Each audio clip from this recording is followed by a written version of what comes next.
च्या समारंभाचे अध्यक्ष आपल्या विद्यापीठाचे माननीय कुलपती, कुलगुरू, विद्यापीठाचे सर्व अधिकारी आणि उपस्थित बंधूंनो, सर्वप्रथम सर्वांना जय भीम.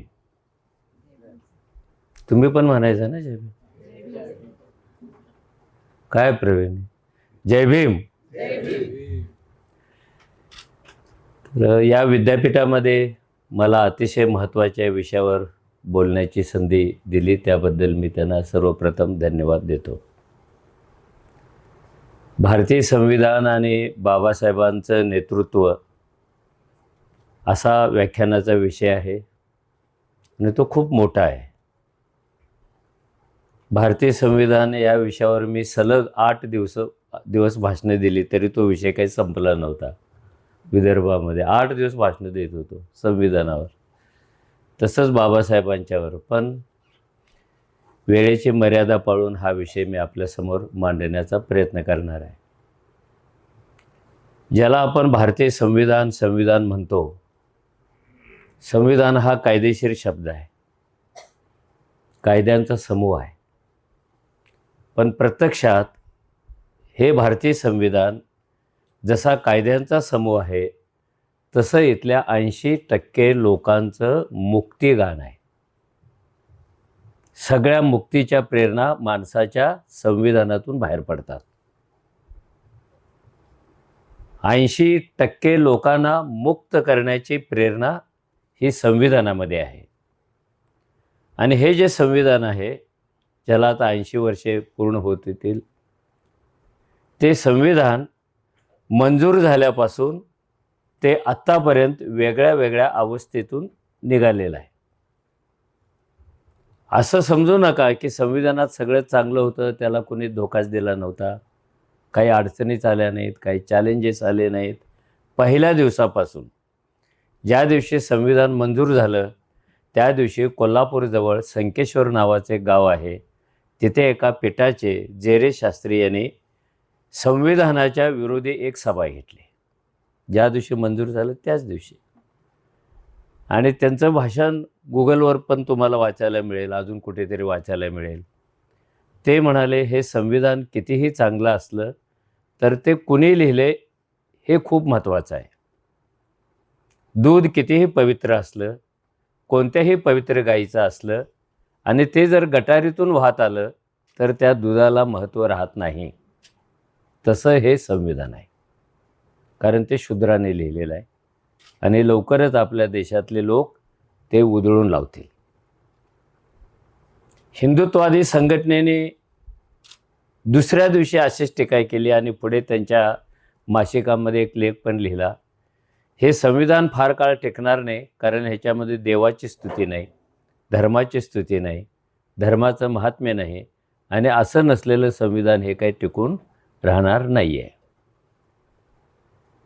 ते गेल्या वर्षी दिल्लीतल्या जंतर मंतर चौकामध्ये जाहीररित्या संविधानाचे जे दहन केलं तिथेपर्यंत हे संविधानाचे विरोधक आणि संविधानाचे समर्थक ह्याच्यामध्ये सातत्याने एक संघर्ष चालू आहे. तो कधी अकॅडमिक असतो, कधी रस्त्यावरचा असतो, कधी जाती पातळीवरचा असतो, कधी वैचारिक पातळीवरचा असतो, पण तो चालू आहे. इथून पुढे पण तो चालूच राहणार आहे. कारण संविधान अशा प्रकारचं नको म्हणणारा वर्ग 100 वर्षापूर्वी होता, आज पण आहे, उद्यापर्यंत राहणार. आणि संविधान हेच माझं आयुष्य आहे, माझा सन्मान आहे असं समजणारा एक मोठा वर्ग आहे, तो पण उद्या राहणार आहे. तो संविधानाचा समर्थक आहे. संविधानाने आपल्याला काय दिलं ह्याच्यावर आपण सांगतो. स्वातंत्र्य दिलं, समता दिली, बंधुता दिली, सामाजिक न्याय, आर्थिक न्याय, महिला मुक्ती वगैरे वगैरे गोष्टी आपल्या संविधानाचा अविभाज्य घटक आहेत. मला जर विचाराल तर संविधानाची जी उद्देशिका आहे त्यातले जे पहिले 3 शब्द आहेत तेवढे जरी असते तर संविधान आपलं समृद्धच झालं असतं, याच्यात काही शंका बाळगायची नाही. आम्ही भारताचे लोक. पण आम्ही भारताचे लोक ह्या 3 शब्दांचा अर्थ आपल्याला कधी कळला नाही किंवा आपण तो शोधला पण नाही. आम्हीचा अर्थ काय? हुशार विद्यार्थी असेल तर तो म्हणेल मीचं बहुवचन, फ्ल्युरल ऑफ आय, आयचं बहुवचन म्हणजे वी. हे संख्यात्मक नाही आहे की संविधान जन्माला येण्यापूर्वी भारतात आम्ही नावाचे कुणीच नव्हते, सगळे मी होते. आणि हे मी 3000 जातीमध्ये विभागलेले होते, ते 8-10 धर्मामध्ये पंथामध्ये विभागलेले होते, ते 70-80 प्रदेशामध्ये विभागलेले होते, ते शेकडो भाषांमध्ये विभागलेले होते, ते शेकडो जीवनशैलीमध्ये विभागलेले होते. आम्ही नावाचं कोणीच नव्हतं, हे मी होते. कुणीही विचारलं असतं 100 वर्षापूर्वी तू कोण, त्याने पहिल्यांदा जातीचं नाव सांगितलं असतं, मी महार, मी ब्राह्मण, मी मराठा. पण आम्ही कुठे आहे? आम्ही ॲब्सेंट होते आणि आम्हीला ॲब्सेंट करण्याचं काम इथल्या राजेशाहीने आणि इथल्या धर्मशाहीने केलेलं होतं. आम्ही तयार होऊ दिलाच नव्हता इथे, कारण आम्ही तयार झाला की तो राष्ट्र मागतो, आम्ही तयार झाला की तो हक्क मागतो, तो परिवर्तन मागतो, तो चळवळीच्या नादाला लागतो. त्यामुळं भारत हा एकमेव असा देश असेल की इथे आम्ही तयार व्हायला हजारो वर्षे लागली. सगळे मीच होते. आणि आपल्याला माहिती आहे मी कधी राष्ट्र तयार करू शकत नाहीत, राष्ट्र तयार करायला आम्ही लागतात. त्यामुळं बाबासाहेबांनी हा जो आम्ही शब्द वापरला, त्या आम्ही शब्दातूनच तुम्हाला राष्ट्र मिळालं. आम्ही शब्दाने तुम्हाला ओळख दिली. आता मी नाही आहोत, आम्ही तुकडे नाही आहोत, आम्ही कटपीस नाही आहोत, आम्ही आहोत. ह्या सगळ्या विषमतांना गाडून आम्ही तयार झालेला आहे आणि त्यांनी राष्ट्राचं स्वप्न बघितलेलं आहे. राष्ट्राचं स्वप्न हे नेहमी सामान्य माणसाच्या मनात यावं लागतं. आपल्याला एक राष्ट्र असावं अशी एक वासना सामान्य माणसांच्या मनात तयार होते आणि त्या वासनेला, त्या इच्छेला महापुरुष आकार देतात आणि त्याचं राष्ट्र तयार होतं. दुसरा शब्द भारतीय आहे. संविधान जन्माला येण्यापूर्वी इथे भारतीय होते का?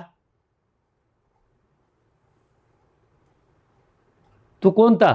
आम्ही कर्नाटकी, आम्ही गुजराती, आम्ही राजस्थानी, आम्ही काश्मीरी आहे. अरे पण भारतीय ॲब्सेंट काय आहे? कारण हे सगळे तुकडे भारत नावाच्या संकल्पनेला जन्माला येऊ देत नव्हते. कारण 500-600 संस्थानिक आहे आणि प्रत्येक माणसाची ओळख त्या त्या संस्थानावरून आहे. आम्ही बडोद्याचे, आम्ही करवीरचे, आम्ही चितोडचे, आम्ही राजस्थानचे. भारत कुठं आहे? कारण भारतीय नव्हताच.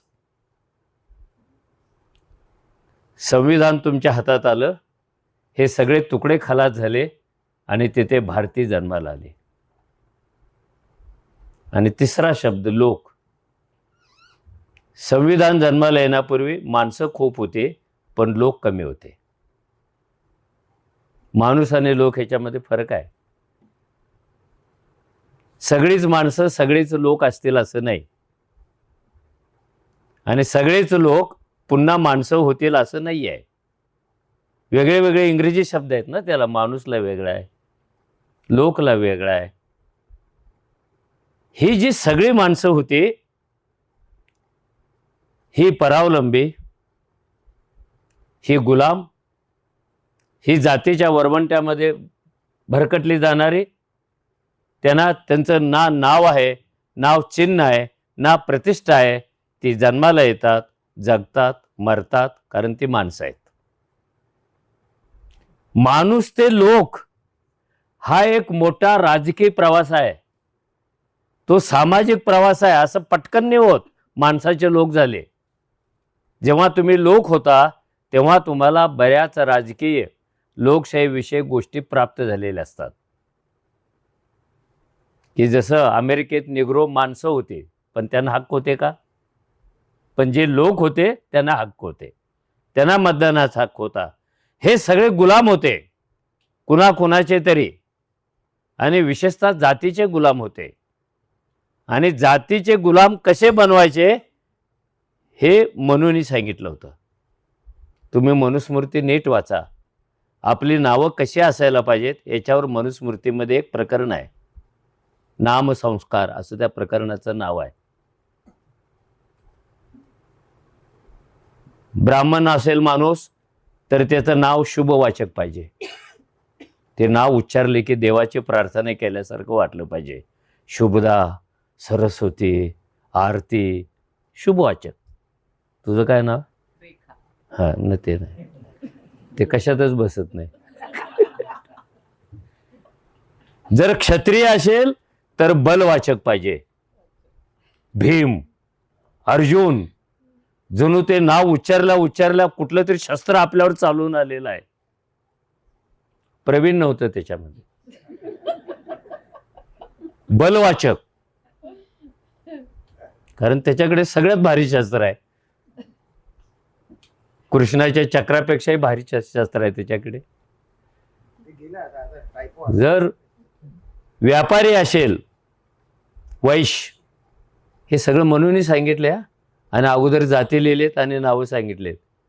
जर वैश्य असेल तर धनवाचक नाव पाहिजे. सोनालाल, हिरालाल, मणिभाई, अपना सब कुछ मनी मनी. आणि जो शूद्र येतो त्याचं नाव निंदेवाचक पाहिजे. नाव घेतले की त्याच्या थोबाडीत जोड्याने मार बसला असं त्याचं फिलिंग झालं पाहिजे. निंदेवाचक. उकिरड्या, हाडक्या, चिंद्या, दगड्या, धोंड्या, वरुट्या, पारद्या असेल तर बुलेट, हातकडी, रिमांड अशी नाव आहेत. ही सगळी नावं कुणाला होती? लोकांना होते. त्यामुळे त्यांना काय सांगताच यायचं नाही. नाव विचारले की जात सांगायचे. तू कोणाचा आहेस? अमुक जातीचा. आणि मी 7वी पर्यंत माझी जातच सांगत होतो, कारण माझ्या कुटुंबात शिकवलं. कुणी सवर्णाने विचारलं तू कोण आहेस, तर मी महाराज आहे, आणि ते छातीवर हात ठेवून सांगायचं. हे जाती जातीत बाटलेले लोक होते. हे पंथात श्रद्धा अंधश्रद्धात वाटलेले लोक होते. यांना लोक नावाची काही संकल्पनाच नव्हती. आणि ज्या दिवशी भारतीय संविधान जन्माला आलं त्या दिवशी 70 कोटी लोक, 70 कोटी माणसं, 70 कोटी लोकांच्या मध्ये, 70 कोटी मतदारांच्या मध्ये आणि 70 कोटी मालकांच्या मध्ये बदलली गेली. संविधान येण्यापूर्वी ह्यांच्या मालकीचं काहीच नव्हतं. ना जात, ना धर्म, ना पैसा, ना शेती, ना संपत्ती, ना शिक्षण. ह्यांच्या मालकीचं काहीच नव्हतं. जे सगळं मालकीचं होतं ते देवाच्या मालकीचं, धर्माच्या मालकीचं होतं. हे सगळे दरिद्री सुपर BPL वाले, ह्यांचा 7 बोरा कोराच. आणि बाबासाहेबांच्या लेखणीने एक पराक्रम केला. ज्या 70 कोटी लोकांचे 7 बारे कोरे होते, त्या 7 बारावर मालक म्हणून देशाचं नाव आलं. हे सगळ्या देशाचे मालक झाले 70 कोटी. हा संविधानाचा पराक्रम आहे.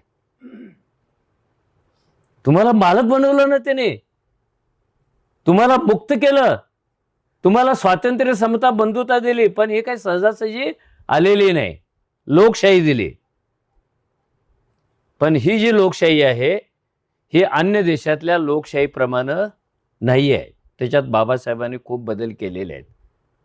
अब्राहम लिंकनची लोकशाहीची व्याख्या वेगळी आणि बाबासाहेबांची वेगळी.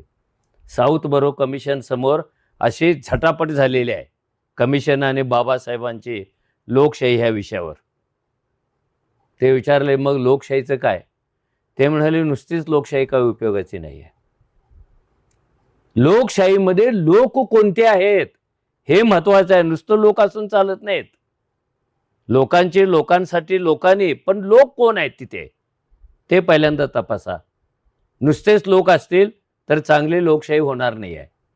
नुसतेच लोक म्हणजे पुन्हा जातीत वाटले गेलेले, विषमतेत वाटले गेलेले, स्वार्थी असलेले, भांडवलदार असलेले, पिळवणूक करणारे असे जर लोक असतील तर त्यांची लोकशाही कशी जन्माली?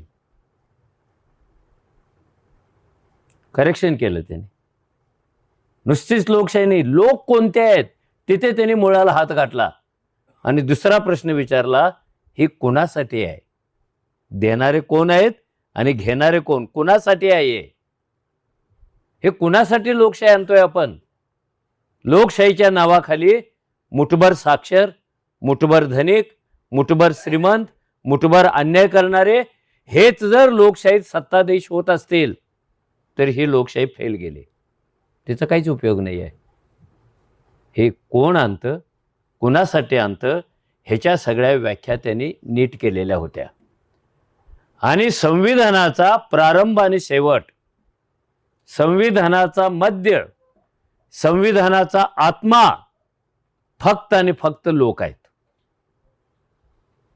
जगातल्या अनेक संविधानामध्ये महाशक्तीचा उल्लेख आहे, देवाचा उल्लेख आहे, प्रेषितांचा उल्लेख आहे, राजघराण्यातल्या लोकांचा आहे. इंग्लंडचं संविधान राणीला वाहिलेलं आहे. सगळ्या इस्लाम राष्ट्रांची संविधानं अल्लाला वाहिलेली आहेत.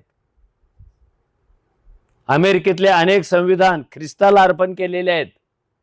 आणि आपल्या संविधान सभेत जेव्हा असा प्रश्न उपस्थित झाला की आपलं संविधान कुणाला अर्पण करायचं आहे,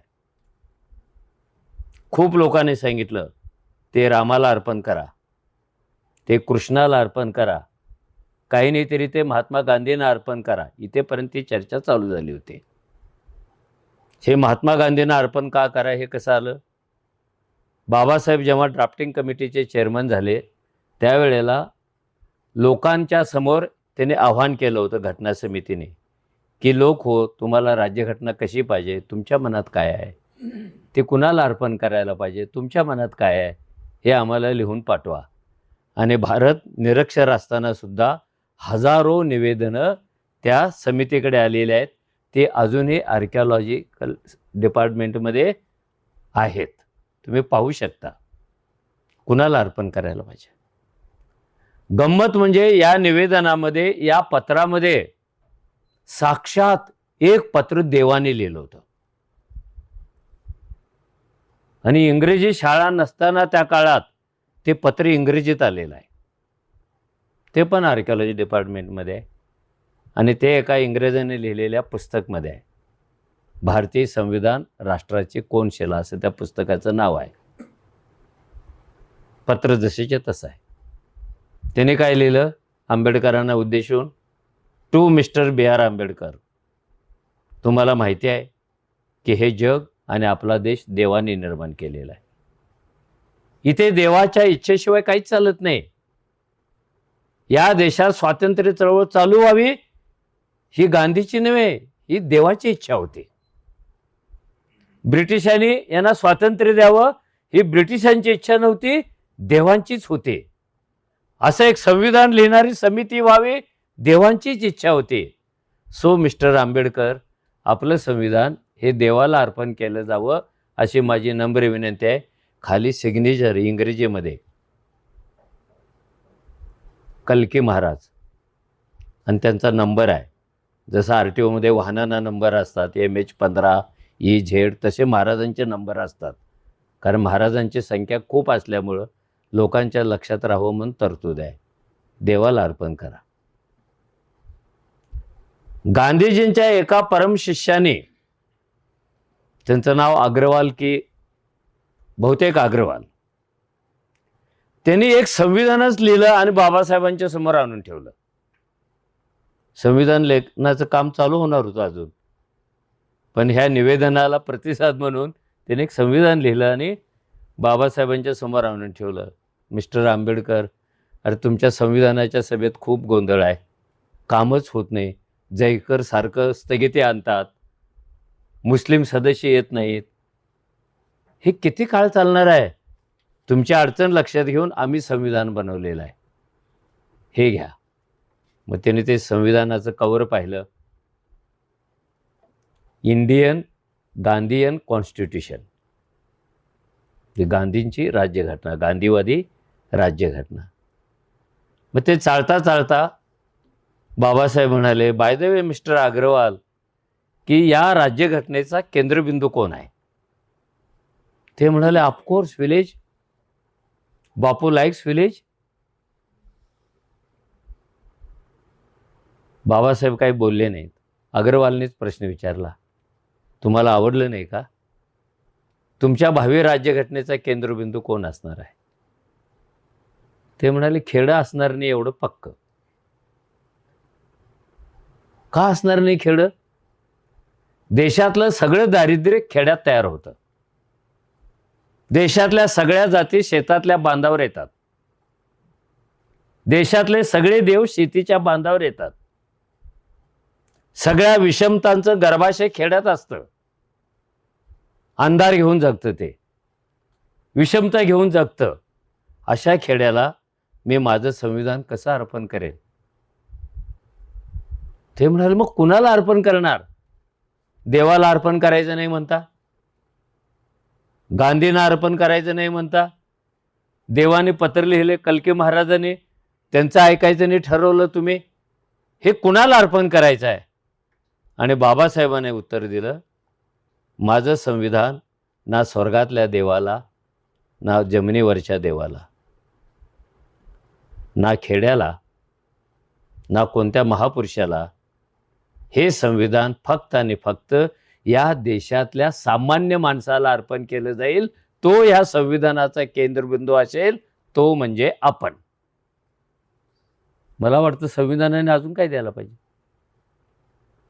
काय द्यायला पाहिजे? अरे तुम्ही जात नावाची ओळख सांगत होता, तुम्ही प्रदेशची ओळख सांगत होता, तुम्ही धर्माची ओळख सांगत होता, तुम्ही देवाची ओळख सांगत होता, आणि ह्याच्या खाली माणूस दडपला गेला होता. संविधानाने त्या माणसाला साथ घातली, तो बाहेर काढला आणि संविधान त्याच्या मालकीचं केलं.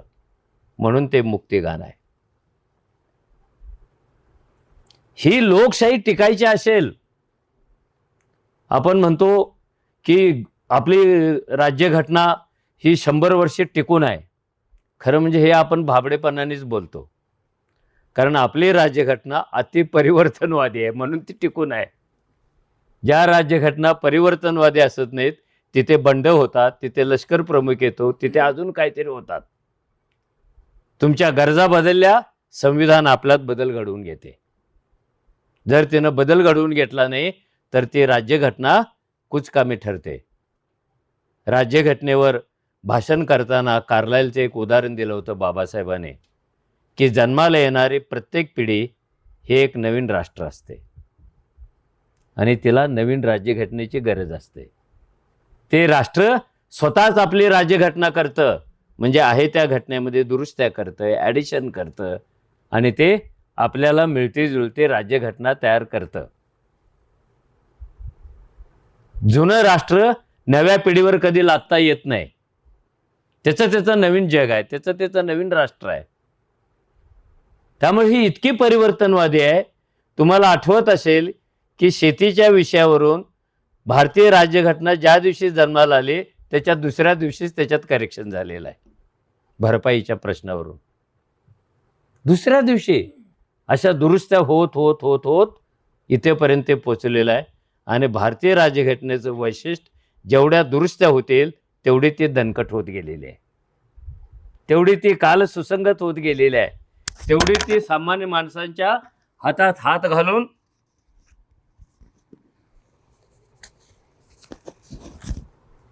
चालते आहे. हे तिचं वैशिष्ट्य आहे. ती बदल घडवून घेते, अंतर्बाह्य बदल घडवून घेते. म्हणून तुमच्याकडे पाकिस्तानासारखे बंड होत नाहीत, बांगलादेश सारखे होत नाहीत. म्हणून तुमच्याकडे अजून तरी हिटलर आलेला नाही, तो येणारच नाही याची हमी मी देणार नाही. हिटलर येणार नाही याची हमी कोण देईल? मी तरी देऊ शकत नाही. त्याचे चिन्ह दिसत आहेत.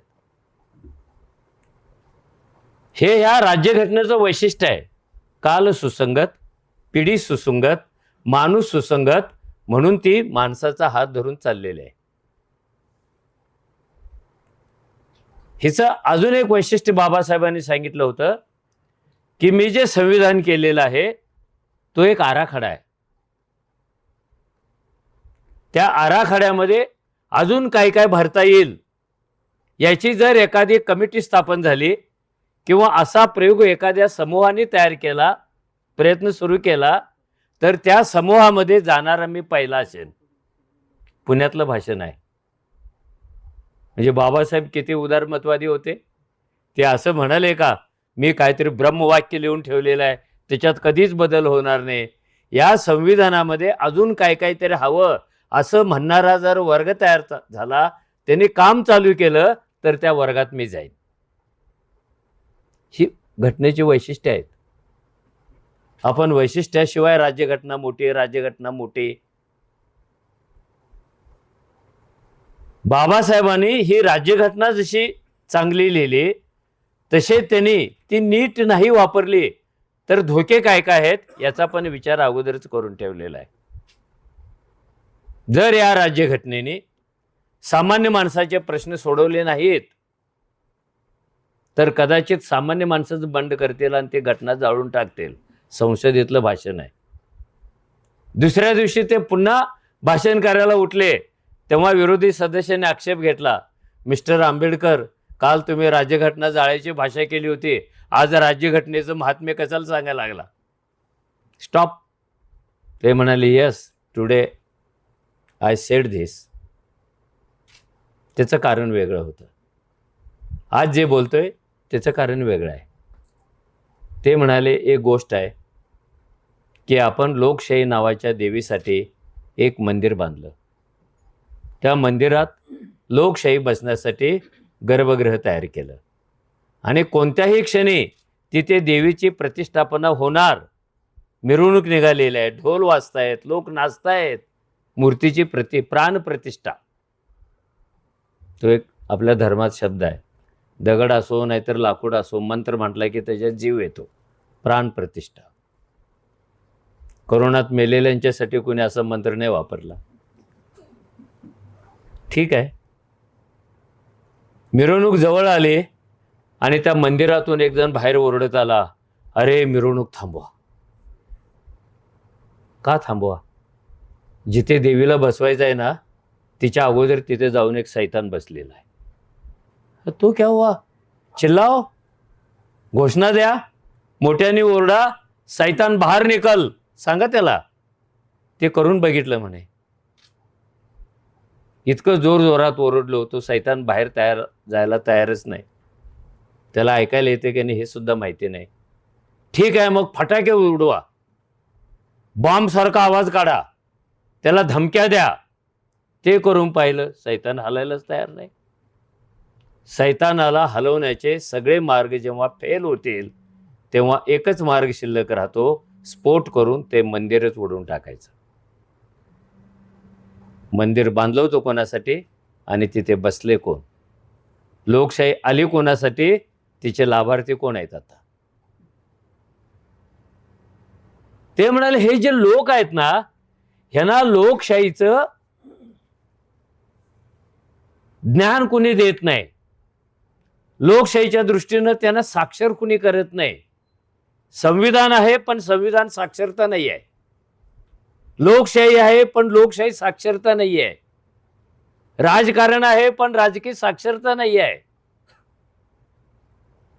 धोके सांगताना बाबासाहेब म्हणाले की आपल्या निष्ठा, आपले प्रेम, आपले हक्क, आपली कर्तव्ये कोणा एका माणसाच्या पायाजवळ टाकू नका. लोकशाही धोक्यात येईल. सत्तेचं विकेंद्रीकरण होणार नाही. तुमच्या हक्काची नीट अंमलबजावणी होणार नाही. आणि नेमकं उलटं आपण आज करतोय. देश स्वतंत्र झाल्यापासून जेव्हा जे स्वतंत्र झाला तेव्हा जे हे संस्थानं खालसा झाली, त्या खालसा झालेल्या संस्थानातले 34% पूर्वीचे राजे, राजकुमार, खापर राजकुमार 75 वर्षापासून पार्लमेंटमध्ये निवडून येतात. कोण निवडून देतं? लोक निवडून देतात. ते म्हणतात आम्हाला लोक निवडून देतात, तुम्ही का बोंबलता? याचा अर्थ एकाच माणसाला, राजघराण्यातल्या माणसाला 75 वर्षे निवडून देणारा ते लोक कोण असतील? त्यांच्याकडे काही साक्षरता असेल का? अरे 75 वर्षे आणि तुम्ही सांगता टिऱ्या वाजून वी हॅव डेमोक्रेसी. असेल कागदावर, पण प्रत्यक्षात तिच्यावर सावली कोणाची पडलेली आहे? परंपरेची, धनशाहीची. महाराष्ट्रामध्ये 40हून अशी कुटुंब आहेत की जी 60 वर्ष सत्तेत आहेत. 48 किती आहेत? 43. समोर बसल्याचा एवढा फायदा झाला. तो एनसायक्लोपीडिया सारखं काम करतो अनेकदा. 43 कुटुंब महाराष्ट्र स्वतंत्र झाल्यापासून, भारत स्वतंत्र झाल्यापासून तीच सत्तेत आहेत. ये कौन सा जनतंत्र है भैया? और ये कौन से वोटर्स आहे? हे कोणते मतदार आहेत? आणि हे मतदार इतके बेकार आहेत ना, ते छातीवर हात देऊन सांगतात, आम्ही ना एकाच माणसाला 15 वेळा निवडून दिला, साला लोकशाहीचा मारेकरी असायला पाहिजे. म्हणजे ती इतकी सैल केली, त्याच्यात बिनविरोध निवडणुकाचं लफडं आलं. अरे मग डेमोक्रेसी अगोदर मारा आणि मग बिनविरोध आणा. का बिनविरोध? बाप मेला. का बिनविरोध? नवरा मेला. का बिनविरोध? भाऊ मेला. अरे त्याचा आणि बिनविरोधचा काय संबंध आहे? तुम्हाला राजकारणच करायचं आहे, तुम्हाला निवडणुकीत उतरायचं आहे, फाईट. नाही, मग त्यांच्या आत्म्याला शांती कशी मिळणार? वर गेलेल्यांच्या त्यांची प्रतिष्ठा कशी टिकून राहणार? अशा थर्ड क्लास गोष्टी आपण प्रतिष्ठेशी आणि लोकशाहीशी जोडत चाललो. काहीतरी होत असेल लोकशाहीवर, काहीतरी होत असेल. त्यामुळं निवडून लोकांच्यासाठी निवडून येणारे जे लोक आहेत ते काय लायकीचे असतील असा पण प्रश्न बाबासाहेबांनी विचारला होता. नुसतं निवडून येणं महत्वाचं नाही, ते काय असतील. आज निवडून येणाऱ्यामध्ये विधिमंडळ आणि पार्लमेंट मधले 50 ते 60 लोकप्रतिनिधी कलंकित आहेत. कोणी बायको जाळली, कोणी शेजारीन जाळले, कोणी दरोडा टाकला, कोणी बलात्कार केला, कोणी बँक लुटले, कोणी नाशिकच्या खराताकडे गेला. मी तिथूनच आलेलो आहे. आणि 25 वर्षापूर्वी मी सकाळमध्ये मालिका लिहून प्रवीण सांगितलं होतं की हा कोण आहे, काय रसायन आहे. दुर्दैवानं लोकशाहीमध्ये धर्मशाही, सत्ताशाही, भांडवलशाही यांनी आपल्या आपल्या जागेवर काम करायचं असतं, पण त्याची सरमिसळ झाली. त्याचा लोकांच्यावर परिणाम आहे. मुख्यमंत्रीच महाराजाच्या पाया पडत असेल तर सामान्य लोक महाराजाला खांदा देतील, म्हणजे पोचवण्यासाठी नाही, मिरवणुकीसाठी. हे सगळे लोकशाहीवरचे काळवटलेले ढग आहेत. ह्याचा इशारा बाबासाहेबांनी तेव्हा दिला होता. कुणी महात्मा असला तरी आपलं स्वातंत्र्य, आपला आत्मसन्मान त्याच्या पायावर घाण टाकू नका. कारण बाहेरून येऊन कोणी तुमचा उद्धार करणार नाही आहे, तुम्हीच तुमचा उद्धार करणार आहात आणि त्यासाठी लोकशाही वापरायची आहे. म्हणून बाबासाहेबांना असा विचारवंत मानतात जे काळाच्या नेहमी पुढे होते.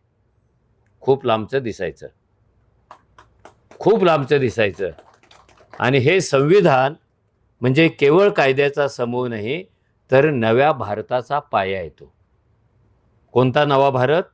जो जातमुक्त असेल, जो धर्ममुक्त असेल, जो अंधश्रद्धा मुक्त असेल, जो घराणेशाही मुक्त असेल, जो दारिद्र्य मुक्त असेल, जो अपमान मुक्त असेल, अशा भारताचं स्वप्न बाबासाहेबांच्या, गांधींच्या, नेहरूंच्या डोक्यामध्ये होतं.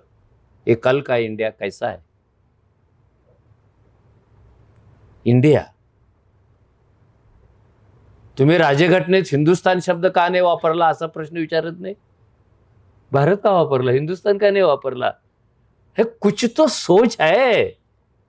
आणि ती लांब पल्ल्याचा विचार करून निर्णय घेतलेला आहे. जर हे हिंदूचं स्थान असेल तर बिगर हिंदूने इथल्या काय करायचं आहे? ज्या जाती मेजॉरिटी असतात त्या आपली सत्ता आणतात, आपलेच उमेदवार निवडून देतात, आपलेच कायदे कानून करतात, आणि जे मायनॉरिटीमध्ये आहे त्यांचा आवाज तिथे पोचतच नाही. म्हणून जर लोकशाही यशस्वी व्हायची असेल तर बाबासाहेबांनी जे काही 4-5 मुद्दे सांगितले होते त्यातला एक मुद्दा होता विरोधी पक्ष, अपोजिशन. ज्या डेमोक्रेसीमध्ये अपोजिशन नसतो ती डेमोक्रेसी निष्क्रिय होते, ती नावाला शिल्लक राहते. कारण डेमोक्रेसीमध्ये प्राण फुंकण्याचे काम, लोकांचा आवाज तिथे नेण्याचं काम विरोधी पक्ष करत असतात, जे 2014 पासून आपल्याकडे नावालाच उरलेले आहे. कारण आपल्याकडे घोषणाच झाली दादा घोषणा काय झाली? विरोधी पक्ष मुक्त भारत करणार आहे. साला लोकशाहीवर अजून कसला हल्ला व्हायला पाहिजे? विरोधी पक्ष मुक्त म्हणजे लोकशाहीहीन.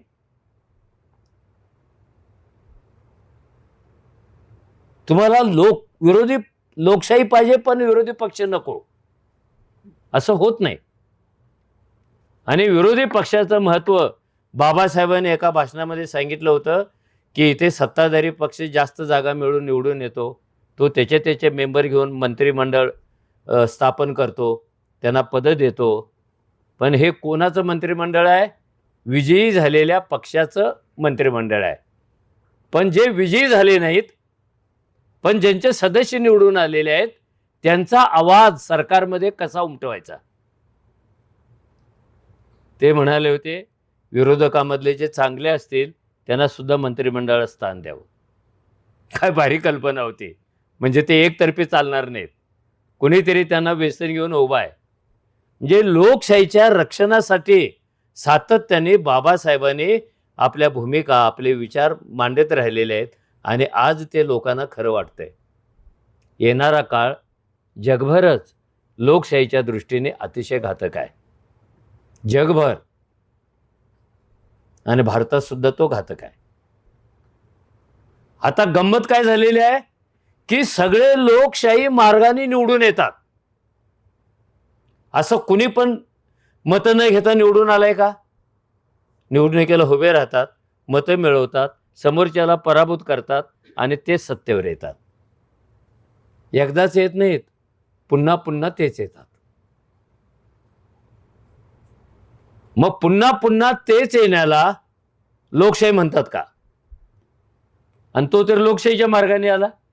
सांगतो, हमने चुनाव लढी थी, लोकांच्या दरबारातून आलो. मग हे लोक कसे रूपांतरित झालेले आहेत? ज्या मतदानाचं वर्णन बाबासाहेबांनी आत्मा असं केलं होतं. तुम्ही सगळं काही हरवला तरी चालेल, पण तुमचा हक्क, तुमचा आत्मा हरवता कामा नये. गेल्या 25 वर्षात 5 वर्षातून एकदा सामान्य मतदार तो आत्मा विक्रीला काढतो, त्याचा सेल लावतो. कशी काय टिकणार लोकशाही? कशी काय टिकेल? मग अरुण गवळी पण निवडून येतो, दुसऱ्या बाजूला फुलनदेवी पण निवडून येते, तुरुंगात राहून गुन्हेगार निवडून येतो, ज्याच्यावर भ्रष्टाचार काय ताडा की पाडा लावलेला तो पण निवडून येतो आणि मतं घेऊन निवडून येतो.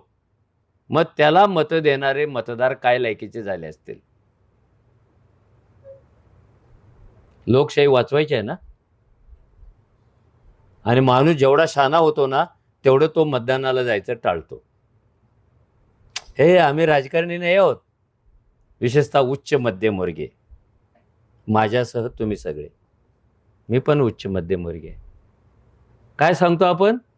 अरे आम्ही सरळ माणसं आहोत, आम्ही इकडे बघत नाही, तिकडे बघत नाही, मागे बघत नाही, सरळ मार्गाने चालतो, आम्हाला राजकारण आवडतच नाही. हे पहिल्यांदा लोकशाहीचे मारेकरी आहेत. तुम्ही लोकशाहीमध्ये राहता, सगळे हक्क घेता आणि ते जिथून येते त्याच्या उत्सवाला तुम्ही ॲब्सेंट राहता. का ॲब्सेंट राहता? नाही आम्ही राजकारणी नाही आहोत. अरे हे तरी इतकं फडतूस उत्तर आहे. जो जो लोकशाहीमध्ये असतो त्याचं प्रकट अप्रकट राजकारण असतंच. त्याचं राजकारण आहे म्हणून लोकशाही आहे. त्याचं राजकारण संपलं की लोकशाही संपते, हिटलर येतो. तिथे कुठे मताचा हक्क आहे? लोकशाहीचा हा धोका आहे. मतदार मतदानाला न जाणं आणि गेलेल्या मतदाराने त्या मताची किंमत वसूल करणं. सामान्य माणूस असेल तर त्याचं कोंबडीच्या तंगडीवर भागतं. थोडा शिकलेला असेल, शहाणा असेल, साक्षर असेल, तो 500,000 मागतो. त्याच्यापेक्षा जास्त शहाणा असेल तर तो सोसायटीला रंग लावून मागतो. अजून शहाणा असेल तर तीर्थयात्रेला घेऊन जा म्हणून सांगतो. या लोकांच्या लक्षात येत नाही आपण मत विकत नाही, पण आपण आपल्या आत्म्याचा सेल लावलेला आहे. तुमचा आत्माच खलास झाला तर तुमचं खो खो होईल. हे इशारे बाबासाहेबांनी देऊन ठेवले. आणि नव्या भारताचा आपण जेव्हा विचार करतो, जेव्हा मगाशी रेखाने सांगितलं की नवा भारत म्हणजे काय असतं, नवं राष्ट्र म्हणजे काय असतं, राष्ट्राची रचना म्हणजे काय असते, राष्ट्र कशावर उभं राहतं, केवळ राजकीय हक्कावर उभं राहतं का, केवळ लोकशाहीवर उभं राहतं का, राष्ट्राची जगण्याची साधनं आहेत, जल जंगल जमीन, त्याचा काय विचार करता तुम्ही, तिथल्या नोकरदारांचा काय विचार करता, तिथल्या महिलांचा कसा विचार करता, तिथल्या विज्ञान तंत्रज्ञानाचा विचार करता कसा करता. कारण आपलं संविधान हे रॅडिकल आहे, विज्ञानवादी आहे, पुरोगामी विचाराचं आहे. ते कुठेच कुठल्या महाशक्तींना शरण जात नाही. कारण बाबासाहेबांचा जन्म ह्या सगळ्या महाशक्तींना हरवून झालेला आहे. एकमेव बाबासाहेब आहेत जे बायकेच्यांना मी कमी लेखत नाही, त्यांचा अवमान करत नाही, पण बाबासाहेब हीच बाबासाहेब. मी नेहमी गोष्ट सांगतो की हा जो देश आहे हा वर्षानुवर्षे सटवीनं लिहिलेल्या भविष्यावर चालतो. आता त्याला चॅलेंज तयार झाला खरात तिला.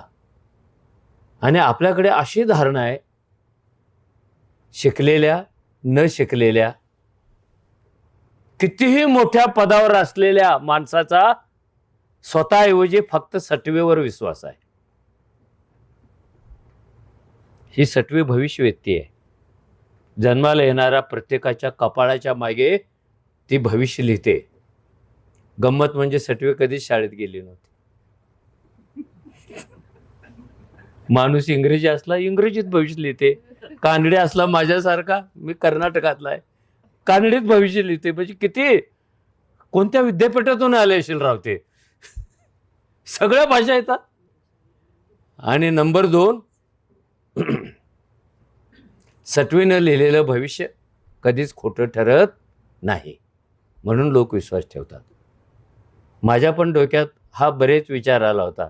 मी माझ्या आईला लहानपणी विचारायचो, अक्का आपल्यालाच मेलेली जनावराचं मांस का खावं लागतं, ती मलाच का खांद्यावरून ओढून आणावे लागतात, मीच का सवर्णाच्या दारात जाऊन भीक मागायची. प्रश्न कितीही असले तर माझ्या आईचं उत्तर सटवीनं दिलेल्या उत्तरात असायचं. आपल्या नशिबात सटवीनं जे लिहिले तसंच होणार आहे. ही साला सटवी कोण? तेव्हापासून मी अस्वस्थ होतो. गावात सटवीचं देऊळ पण आमच्या प्रत्येक गावात असतं सटवीचं देऊळ. तुझ्या आहे का रे का? अरे मग तुझं पण भविष्य सांगितलं असेल सटवी.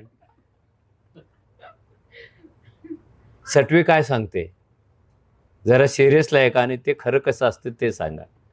सटवी म्हणते या देशात शेतकऱ्याच्या पोटी शेतकरी जन्माला येईल. आणि बरोबर शेतकरी जन्माला येईल. कधी शेतकऱ्याच्या पोटी व्यापारी जन्माला आला का? भटाच्या पोटी भटच जन्माला येईल. बरोबर भट जन्माला येतो. सटवी इज करेक्ट. महाराच्या पोटी महार, मांगाच्या पोटी मांग, बनियाच्या पोटी बनिया. एकदा पण सटवीचं खोटं ठरलं नाही. कारण सटवी जे सांगते ती मनूची राज्यघटना सांगते, मनुस्मृतीची. कधीच खोटं ठरलं नाही. पण तिला एका गोष्टीचं भविष्य सांगता आलं नाही, ते म्हणजे या देशात महाराच्या पोटी एक पोरगा जन्माला येईल, तो देशाची राज्यघटना लिहेल आणि मनुस्मृतीचं दहन करेल. हे सटवीला कळलं नाही. म्हणूनच बाबासाहेबांचा जन्म म्हणजे सटवीचा मृत्यू आहे. बाबासाहेबांचा जन्म म्हणजे अंधश्रद्धांचा मृत्यू आणि विज्ञान युगाचा जन्म आहे. अंधाराचा मृत्यू आणि ज्ञानाचा जन्म आहे. त्यांच्या डोक्यामध्ये देशाच्या कल्पना तयार होताना हा सगळा इतिहास आहे, हे सगळे अनुभव आहेत, हे सगळे ताणेबाणे आहेत. आणि राष्ट्राचे जे मुख्य घटक आहेत त्यांचा विचार, जसं कामगार मुख्य घटक आहे, कामगार मंत्री असताना त्याने कसा केला. म्हणजे आपण बाबासाहेबांनी सांगितलेले सगळे कामगारांचे हक्क आज पण उपभोगतो. आणि जय भीम म्हणा म्हणून मला सांगायची वेळ येते. लाभार्थी कोण आहेत? महिला लाभार्थी आहेत. हिंदू कोड बिलच नाही तर राज्यघटनेत महिला हा शब्द कुठेच येत नाही. जे जे पुरुषाला आहे ते स्त्रीला आहे. असं झालं का राज्यघटनेमध्ये 10 प्रकरणात महिला महिला शब्द आलाय? पुरुष पण येत नाही, महिला पण येत नाही. लोक, सिटीजन. जर विषमता संपवायचीच असेल तर तुम्ही शब्द कसे वापरता, विचार कसा करता, ह्याला खूप आहे. आणि शेती, जे विलासराव देशमुख मुख्यमंत्री असताना मराठवाड्यामध्ये खूप आत्महत्या होत होत्या, विदर्भात आणि मराठवाड्यामध्ये रोज 10-15 वगैरे. आणि मला विलासराव देशमुखांनी एक दिवस फोन केला. ते म्हणाले शेतकऱ्यांच्या आत्महत्या थांबाव्यात म्हणून राष्ट्रपतीचा पॅटर्न वापरला, फेल गेला. पंतप्रधानाचा वापरला, फेल गेला. मुख्यमंत्र्याचा वापरला, फेल गेला. आम्हाला काय कळतच नाही ह्या आत्महत्या का होतात आणि कशा रोखायच्या.